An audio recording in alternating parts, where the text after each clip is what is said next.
ಆಚಾರ್ಯರು ತ್ರಿಷ್ಟುಪ್ ಛಂದಸ್ಸು ಅಂದ್ರೆ ತ್ರಿಷ್ಟುಪ್ ಛಂದಸ್ಸನ್ನು 3 ಥರದ ತ್ರಿಷ್ಟುಪ್ ಛಂದಸ್ಸನ್ನು ಆಚಾರ್ಯ ಬಳಸಿದ್ದಾರೆ.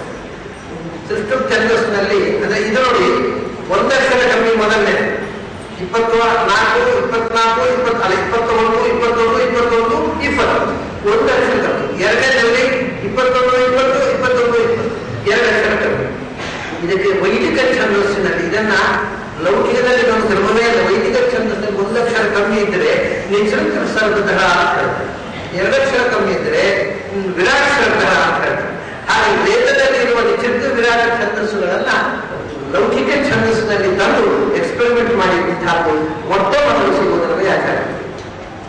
ಆಮೇಲೆ ಇನ್ನೊಂದು ಕಡೆ 3ನೇ ಅಧ್ಯಾಯದಲ್ಲಿ ಅವರು ಸುಮಾರು ತ್ರಿಷ್ಟುಪ್ ಛಂದಸ್ಸನ್ನು ಬಳಸ್ತಾರೆ. ತ್ರಿಷ್ಟುಪ್ ಛಂದಸ್ಸನ್ನು 11 ಅಕ್ಷರ ಒಂದು ಪಾದದಲ್ಲಿ ಇರುವಂಥದ್ದು. ಬರೇ ಇದಲ್ಲೇನು ಪ್ರಮೇಯನ, ನೀವು ಬರೇ ಗಣಿತದ ಚಮತ್ಕಾರ ನೋಡಿ, 11 ಅಕ್ಷರ ಛಂದಸ್ಸು, 11, 4, 44 ಅಕ್ಷರ.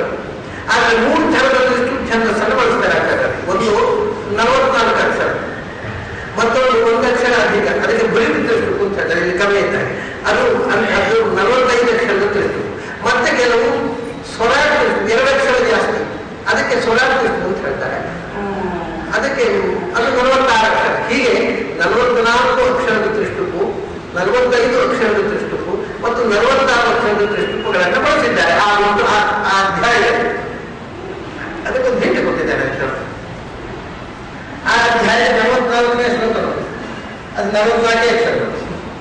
ಆ ಅಧ್ಯಾಯ 45ನೇ ಶ್ಲೋಕ ನೋಡಿ, ಅದು 45 ಅಕ್ಷರ. ಆ ಅಧ್ಯಾಯ 46ನೇ ಶ್ಲೋಕ ಓದಿ, 46 ಅಕ್ಷರ. ಇದೆಲ್ಲ ಯಾರು ಗಮನಿಸ್ತಾರೆ?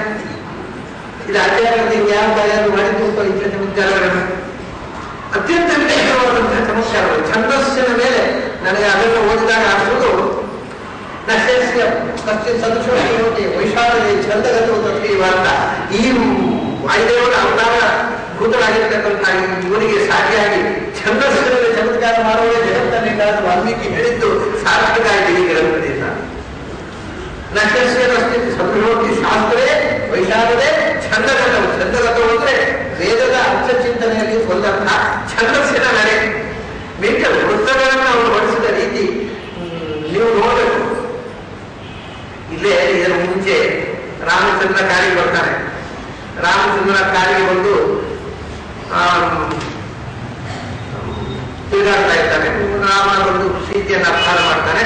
ಆಮೇಲೆ ರಾಮಚಂದ್ರ ಕವಿ ಸುಗ್ರೀವನ ಹತ್ರ ರಾಮಲಕ್ಷ್ಮಣ ಮಾತ್ರ ಹೋಗುವಾಗ ಅಲ್ಲಿ ತನಕ ಒಂದು ವೃತ್ತದಲ್ಲಿ ಹೋಗ್ತಾನೆ. ಆಮೇಲೆ ತಕ್ಷಣ ಪ್ರಮಾಣಿಕ ಪ್ರಮಾಣಿಕ ಅಂತ ತಗೋತಾರೆ. ಏಕೆಂದ್ರೆ ಅಂದ್ರೆ ಪ್ರಭುತ್ವ ಉಗ್ರವಲ್ಲವ, ಅಂದ್ರೆ ಪ್ರಬಂಧ ಹೋಗುವಂತ ಹೆಸರು ಸಾರ್ಥಕ. ಪ್ರಬಂಧ ಮಾತ್ರ ಕುಪ್ಪಳಿಸಿಕೊಂಡು ಪ್ರಭುತ್ವ ಪ್ಲವಂತ ಆ ಛಂದಸ್ಸನ್ನು ಕುಪ್ಪಳಿಸಿ. ಅಂದ್ರೆ ಕವಿಗಳು ರಾಮನನ್ನು ನೋಡಿ ಹೆದರಿ ಓಡಿಸುವಂತ ಛಂದಸ್ಸರು ಅವ್ರು ಹೆದರಿ ಓಡುವುದೇ ಛಂದಸ್ಸು. ಅಂದ್ರೆ ಪ್ಲವಂತಮ ಅಲ್ಲಿ ಇದು ಈ ಛಂದಸ್ಸೆ ಕುಪ್ಪಳಿಸಿಕೊಂಡು ಹೋಗುತ್ತೆ. ಅದಕ್ಕೆ ಪ್ರಬಂಧಮ ಅಂತ ಶಬ್ದವನ್ನು ಬಳಸ್ತಾರೆ. ಅದು ಪ್ರಬಂಧಮಗಳು ಪ್ರಪಂಚ ಹಾಗೆ ಉಪಡಿಸಿಕೊಂಡು ಓಡಿದರು ರಾಮನನ್ನು ನೋಡಿ. ಹೀಗೆ ಛಂದಸ್ಸನ್ನು ಬದಲಿಸಿ ಆ ಸಮಯಕ್ಕೆ ತಕ್ಕಂತೆ ಅರ್ಥ ವಿಶೇಷಕ್ಕೆ ಬೇಕಾದಂತಹ ನಡೆಯನ್ನು ಕೊಟ್ಟು ಲಯವನ್ನು ಬದಲಿಸುವಂತಹ ಚಮತ್ಕಾರ ಇದು ಆಚಾರ್ಯರು ಮೊತ್ತ ಮೊದಲು ನಖಸ್ತುತಿಯನ್ನು ತೋರಿಸಿದ್ದಾರೆ. ನಖಸ್ತುತಿಯೇ ಒಂದು ಅದ್ಭುತ ಕೃತಿ. ಶುರುವಿನ ಅದರ ಅರ್ಥ ಶ್ಲೋಕವನ್ನು